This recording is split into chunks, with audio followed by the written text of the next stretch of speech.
Well, I got lucky there. One more hop and it's into the burn. But even luckier still, I've stayed out and I'm right next to the distance post. So now I know exactly how far I've got to go to the middle of the green. But what good is that distance if I don't actually know how far I hit my golf clubs? These yardages are only going to be relevant if you know how far you hit the ball.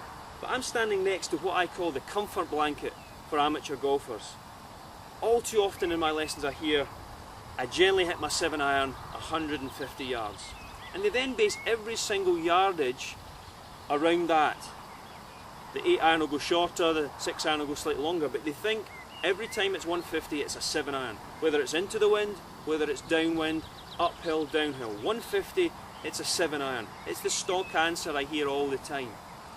But what they actually mean is, when they hit their best 7-iron, now and again it goes around about 150 yards.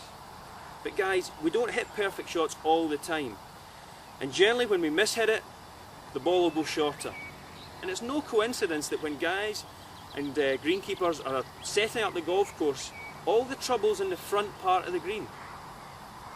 What I want you to consider the next time you go out, these yardages are to the centre of the green. So that means there's still 10 to 15 yards of putting green behind the middle of the green. So all of a sudden, 165 yards and I'll still be putting.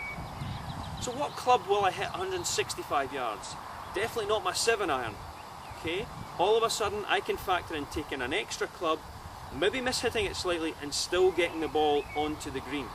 So the next time you go out to play, I want you to try this. I want you to go out and when you're faced with a shot, whatever your instinct tells you first, I want you to add one more club to it.